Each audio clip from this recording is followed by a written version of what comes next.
High viewers, ఈరోజు Calcutta doctor హత్య కేసుకు సంబంధించి వెస్ట్ బెంగాల్ కలకత్తా దగ్గర ఉన్నటువంటి సీల్దా కోర్ట్ తీర్పిచ్చింది. గణేష్ గోల్డ్ తాకట్టులో ఉన్న బంగారాన్ని విడిపించి కొనబడును. సంప్రదించండి 9966651144. ఆ తీర్పు చూసిన తర్వాత నాకైతే మొన్నటి వరకు జస్టిస్ డివై చంద్రచూడ్ గారు సుప్రీంకోర్టు చీఫ్ జస్టిస్గా ఉన్నారు. ఆయన హయాంలో న్యాయదేవతకి కళ్ళగంతలు ఇప్పేసి అండ్ న్యాయదేవతకి సంబంధించి western frock type some designer wear లాంటిది ఉంటే దాని బదులు చక్కగా మన సాంప్రదాయబద్ధమైనటువంటి శారీ అండ్ కళ్ళకు గంతలు తీసేసి చక్కగా మెడలో ఆభరణం అండ్ ఇంతకుముందు న్యాయదేవతకి సంబంధించి న్యాయదేవతను అనలేకపోతాను నేను. న్యాయం అని చెప్పి న్యాయస్థానాలలో చూపిస్తే ఒక బొమ్మ, కరెక్ట్గా నీ పదం, ఒక బొమ్మ. ఇంతకుముందు కళ్ళకు గంతలు కట్టేవాళ్ళు, ఇప్పుడు కళ్ళకు గంతలు తీసారు అంటున్నారు. ఆమె చేతిలో కత్తి ఉంటే కత్తి ప్లేస్లో వచ్చేసి రాజ్యాంగం పెట్టామని అన్నారు. రాజ్యాంగబద్ధంగా తీర్పులు ఉంటాయి అన్నట్టు, కళ్ళు తెరిచి అన్నీ చూస్తుంది అన్నట్టు. అండ్ ఆమె వచ్చేసి వెస్ట్రన్ న్యాయదేవత కాదు, మన దేశ న్యాయదేవత అన్నట్టు, చక్కగా మన సాంప్రదాయ వస్త్రాలంకరణలో అన్నట్టు. ఈరోజు కలకత్తా హత్య కేసు సంబంధించి సీల్దా కోర్టు వచ్చిన తీర్పు చూశాక కొత్తగా ఏం జరిగిందండి అనిపించింది. ఇది అంటారు చూసారా, ప్రభుత్వాలు మారతాయి అంతే, సామాన్య ప్రజల బతుకులు మారవన్నట్టు. న్యాయదేవత అని చెప్పేసి ఆమెకు కళ్ళకు గంతలు ఇప్పారు, చేతిలో కత్తి తీసి రాజ్యాంగం పెట్టారు అండ్ మంచి శారీ కూడా కట్టున్నారు. అంతే తప్ప ఎక్కడైతే బాధితులు ఉన్నారో వారికి న్యాయం జరిగే విషయంలో ఇంతకుముందు ఎలా ఉంది, ఇప్పుడు అలాగే ఉంది. ఈయన బాధ అనే కదా. ఇప్పుడు ఆమె డాక్టర్ అభయ అని పేరు పెట్టాం కదా, అభయ. ఆమె పీజీ స్టూడెంట్, రైట్? అంటే డాక్టర్ ఆఫ్ మెడిసిన్ చేస్తుంది. వచ్చేసి శ్వాస సంబంధం కదా, సో లంగ్స్ రిలేటెడ్ ఇది. ఇప్పుడు ఆమెకు నైట్ డ్యూటీ వేశారు. ఓకే, షిఫ్ట్ చేస్తూ ఆ రోజు సమ్ గేమ్ వాళ్ళు చూసింది, football or cricket or tennis, I think tennis అనుకుంటా. ఓకే, సమ్ గేమ్ లాంటివి చూశారు, ఎంజాయ్ చేశారు. నెక్స్ట్ ఆమె సెమినార్ హాల్ వెళ్ళి పడుకుంది, ఇది కదా. ఆ తర్వాత రోజు మార్నింగ్ అరౌండ్ 7 ఆ సమయంలో ఆమెతో పాటు విధుల్లో ఉన్న వాళ్ళు అదే సెమినార్ హాల్ చూస్తే ఆమె చనిపోయింది. ఆ తర్వాత 2 అవర్స్కి వాళ్ళ ఇంట్లో ఫోన్ వెళ్ళింది, మీ అమ్మాయి హెల్త్ బాగాలేదు, కొంచెం ఇబ్బందిగా ఉంది, త్వరగా రండి. వాళ్ళు ఇంకా రాలా, ఆన్ ద వేలో ఉన్నారు. వారికి మళ్ళీ ఫోన్ వెళ్ళింది, ఏమని, మీ అమ్మాయి చావు బ్రతుకుల మధ్య ఉందని. ఆ తర్వాత వాళ్ళు ఇంకా రాలా, మరలా ఫోన్ వెళ్ళింది, ఏమని, మీ అమ్మాయి ఆత్మహత్య చేసుకొని చనిపోయింది. వాళ్ళు వచ్చారు, వాళ్ళు వచ్చింది around 10:30 something, 10:30 or 12, 11 I think so. Around 3-4 hours దాదాపు వాళ్ళని అసలు ఎలా చేయలేదు ఆ అమ్మాయిని చూడటానికి. ఈలోపు ఆసుపత్రి నుంచి వాడికి ఫోన్ వెళ్ళింది, ఎవడికి, సందీప్ ఘోష్, ఎవడు ఆర్జికర్ మెడికల్ ఆసుపత్రి ప్రిన్సిపల్ గతంలో. వాడికి ఫోన్ వెళ్తే ఆ సమయంలో లిఫ్ట్ చేయాలి. ఆ తర్వాత వాడి రిటర్న్ కాల్ చేశాడు, సో అండ్ సో ఇలా తెలిసింది. వాడు ఇమీడియట్గా చెప్పింది ఏంటి, పోలీసులకు ఫోన్ చేసి సాక్ష్యాధారాన్ని చెరిపేమన్నాడు. అండ్ ఈవినింగ్ వరకు పోస్ట్ మార్టం చేయలే, ప్రైమరీ ఎవిడెన్స్లు అవన్నీ కూడా తారుమారు చేశారు. ఈవెన్ ఏ పోలీస్ స్టేషన్ పరిధిలోకి ఆసుపత్రి వచ్చిందో అక్కడ అధికారి ఎవరైతే ఉన్నారో ఈవినింగ్ వరకు కూడా సాక్ష్యాలు తారుమారు చేసే పనులు ఉన్నాడు సందీప్ ఘోష్తో కలిసి. తర్వాత ఎవడు ఏంటని విచారిస్తే అప్పటికే సంజయ్ రాయ్ తెలుస్తూ ఉన్నా కానీ వాడిని పట్టుకోవాలా. ఆ నెక్స్ట్ డే వరకు వాడిని అలాగే వదిలేశారు. ఈలోపు వాడు వచ్చేసి వాడి సాక్ష్యాలు వాడు తారుమారు చేశాడు.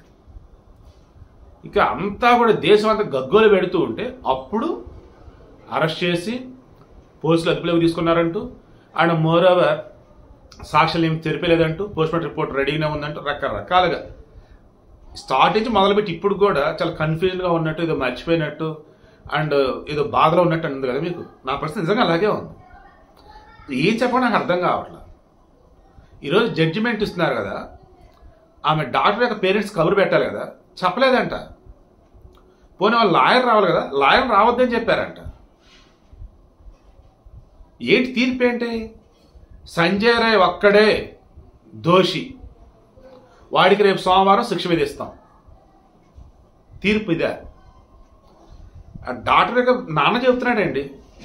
అండ్ అంతెందుకు మనం కూడా క్రాస్ చెక్ చేసుకున్నాం కదా. గతంలో ఎన్నో వీడియోస్ క్యారెక్టర్స్ ఛానల్స్ కూడా ఇచ్చున్నాం కదా, మన కాంగ్రెస్ మీటింగ్లు ఇచ్చున్నాను కదా. ఆ పోస్ట్ మార్టం చేసినప్పుడు కానీ, ఆ సిసిటివ్ విజువల్స్ కానీ, అక్కడ ఉన్నటువంటి విట్నెస్లు కానీ వాళ్ళందరూ చెప్పిన ప్రకారం ఏంటంటే ఇందులో చాలామంది ఇన్వాల్వ్ అయి ఉన్నారు. సరే అవన్నీ పక్కన పెడదాం. ఇప్పుడు ఇలా నాన్న చెప్తున్నాడండి క్లియర్గా, మెడ మీద గాయాలు ఉన్నాయి. అసలు గాయాలు ఎవరివి ఏంటి సిబిఐ కన్సిడర్ చేయలే. అండ్ డిఎన్ఏ టెస్ట్ రిపోర్ట్స్ వస్తే మా అమ్మాయి బాడీ మీద ఏవైతే శాంపిల్స్ ఉన్నాయో వాటి సంబంధించి మొత్తం చెక్ చేస్తే దగ్గరగా 6 డిఎన్ఏ శాంపిల్స్ నిజమని చెప్పి తెలియదు. అందులో 4 అబ్బాయిలు 2 అమ్మాయిలు ఉన్నారు. 4 అబ్బాయిలు ఏంటి, 2 అమ్మాయిలు ఏంటి? ఈమె చనిపోయినటువంటి ఆ ప్లేస్లో వాళ్ళ తాలూకు ఏంటి అది? ఈమె బాడీ మీద అవశేషాలను పెట్టి డిఎన్ఏ శాంపిల్ చేస్తే మీకు అర్థమవుతుందా? ఈమె బాడీ మీద ఉన్నటువంటి, మీరు అర్థం చేసుకోండి, రేప్ జరిగింది కాబట్టి ఇక అక్కడ స్పెర్మ్ పార్టికల్స్ కావచ్చు, రిమైనింగ్ ఈమె శరీరం మీద ఉన్నటువంటి కొన్ని పార్టికల్స్ సేకరించి వాటికి డిఎన్ఏ టెస్ట్లు చేశారు. 4 అబ్బాయిలు 2 అమ్మాయిలు వాళ్ళకి సంబంధించినటువంటి ఇక్కడ ఇన్వాల్వ్ అవ్వటం కావచ్చు, లేదన్నప్పుడు వాళ్ళకి సంబంధించినవి ఇక్కడ ఈమె మీద ఒంటి మీద ఉన్నాయని కానీ, అంటే ఆ సమయంలో ఈమెతో ఓ రకంగా గొడవ పడినట్టు అనుకోవచ్చు. అరే మొన్న స్వామి ఈ సిబిఐ ఛార్జ్ షీట్ సబ్మిట్ చేశారు, కోర్టులో విచారణ చేస్తున్న మూమెంట్లో సెంట్రల్ ఫోరెన్సిక్ ల్యాబ్లో ఇచ్చిన రిపోర్ట్ ఏంటి? ఏ ల్యాబ్లో, దాని ల్యాబ్ సెమినార్ హాల్, ఏ సెమినార్ హాల్ అయితే ఆమె ఉందో, డెడ్ బాడీ ఉందో, అసలు ఇన్సిడెంట్ జరిగిందే అక్కడ కాదని చెప్పారు. There is no single evidence, there is no single proof అక్కడ అటెంప్ట్ జరిగినట్టు. మరి ఎలా అసలు? అరే మొన్న విచారణ చేస్తున్నప్పుడు కూడా సంజయ్ అన్నాడు, నేను కాదు బాబు నన్ను నిరికించాను అన్నారు. సరే ఇవి నిరికించలేదు వాడు అనుకుందాం, వాడు అక్కడే చేస్తాడా? ఒక ఆడపిల్లని దట్టు డాక్టరు, దట్టు ఒక సెమినార్ హాల్లో, అది ఆసుపత్రిలో ఆమె మీద రేప్ అటెంప్ట్ చేస్తుంటే ఎవరికి వినపడదా? ఎంత ఒకవేళ ఆమెని చంపి చేశాడు అనుకున్నా, చంపి తర్వాత రేప్ చేశాడు అనుకున్నా, చంపడానికి ముందేనా సౌండ్లు రావా? అండ్ ఆమెతో పాటు కొలీగ్స్ ఇంతసేపు నిద్రపోదు కదా, ఎంతసేపు డ్యూటీ ఉంది కదా, మరి ఏమైపోయిందంటే చెక్ చేయరా? ఎన్ని అనుమానాలు పెట్టుకొని ఒక సంజయ్ రాయే దోషి అని చెప్పంటే ఏంటండి అసలు? సిబిఐ తప్పు చేసిందా? సిబిఐలో కేసు ఇవ్వడానికి ముందు కలకత్తా పోలీసులు తప్పు చేశారా? సిబిఐ వాళ్ళు ఆల్రెడీ చెప్పారు, సుప్రీంకోర్టు కూడా అన్నారు, మన పశ్చిమ బెంగాల్ మా హైకోర్టు కూడా చెప్పిన, కరెక్ట్ హైకోర్టుకి ఏమని? సిబిఐలో వెస్ట్ బెంగాల్ పోలీసులు ఆల్మోస్ట్ సాక్ష్యాలన్నీ కూడా చెరిపేశారు, మాకు ఇచ్చిన దానిలో మాకేం దొరకట్లేదు. ఆ సందీప్ ఘోష్ అనేవాడు ఈవినింగ్ వరకు ఎందుకు వాళ్ళ పేరెంట్స్ అలౌ చేయలేదు బాడీని చుట్టానికి? అంటే ఆ సందీప్ ఘోష్ అనేవాడు అసలు ఆసుపత్రిలో ఏం చేస్తూ ఉన్నాడు? ఆ సందీప్ ఘోష్ గారు ఏకంగా సంజయ్ రాయ్ గారి చేత మాతృలో శవాల మీద కూడా ఏకంగా రేప్ చేసి బ్లూ ఫిల్మ్ షూట్ చేస్తే అవి అమ్ముకుని బతికినాడు ఆ యాదవాడు. అండ్ డిస్పోజల్ ఐటమ్స్ ఏవైతున్నాయో మరలా వాటిని స్టెరిలైజ్ చేసేసి ఎగైనా మరలా వాటిని కొత్తమైనట్టు అమ్ముతూ ఉంటే ఎన్ని అరాచకాలు, ఎన్ని దరిద్రాలండి. అవి ఈ అమ్మాయి తెలిసి క్వశ్చన్ చేస్తే ఇక ఏమి చంపారని చెప్పేసి పక్క ప్లాన్తో ఆ అమ్మాయిని చంపితే ఒక సంజయ్ రాయ్ గారే చంపాడని చెప్పేసి అంటే ఏంటండి అసలు? ఇది విసుగు వస్తుంది, చీ అనిపిస్తుంది. సిబిఐకి సంబంధించి ఇప్పటికే చాలా మందికి ఏదో కొద్ది గొప్ప గౌరవం ఉండే, ఈ కేసు విషయంలో వాళ్ళు కోర్టుకు సబ్మిట్ చేసిన దాన్ని బట్టి సంజయ్ రాయ్ ఒక్కడే దోషి, వాడి గురిశిక్ష వేయాలని చెప్పేసి వాళ్ళు చెప్పిన దాన్ని బట్టి వాళ్ళ మీద ఉన్న క్రెడిబిలిటీ కూడా పోతుంది. నేను మరలా చెప్తున్నా, ఇప్పటికీ చెప్తున్నా, దీని వెనుక అతి పెద్ద మాఫియా ఉంది. అది నేషనలా ఇంటర్నేషనల్ అన్నది వాళ్ళకి తెలుసు, ఆ దేవుడికి తెలుసు. బట్ సిగ్గుపడుతున్నా, ఇంత దరిద్రంగా మన న్యాయ వ్యవస్థను ప్రక్షాళన చేయకుండా వదిలేసినంతకాలం నిజంగా బాధితులు అమాయకులు కనుక అయితే, పేదలు అయితే వాళ్ళకి న్యాయం జరగదు అన్నట్టుగా ఈరోజు కనిపిస్తా.